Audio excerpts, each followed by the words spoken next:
To this now, there are calls for a sweeter deal for the aviation industry and farmers. Sugarcane farmers say cane can be used to make sustainable aviation fuels. It says this will be a win-win for the environment, airlines and the agriculture sector. So let's discuss this with Andrew Russell from the SA Canegrowers Association. Join me right now for this conversation.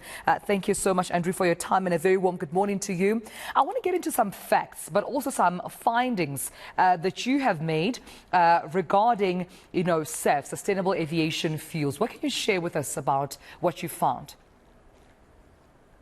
Yes, so this time, 2021, July 2021, we, South African cane growers, together with the Roundtable for Sustainable Biofuels, commissioned a study into whether it would be feasible to produce aviation fuel and ethanol from South African sugarcane. And we found that there are, in fact, there is a great opportunity there for the production of biofuels from sugarcane.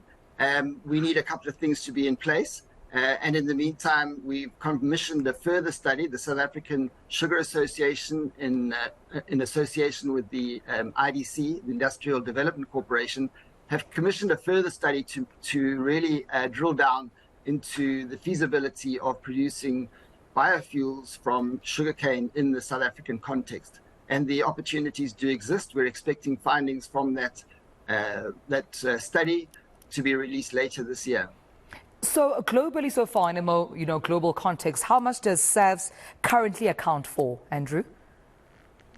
Yes, currently they're only a very small percentage, 1% of all aviation fuels, but there are targets to double that by 2025, and the opportunities are enormous. We've looked at our own sugarcane environment in South Africa, and we have calculated that if we divert 50% of all of the 19 million tons of sugarcane into biofuels instead of into producing sugar and molasses, we could produce approximately 700 million liters of ethanol, which would be then further converted to produce 433 million liters of sustainable aviation fuel.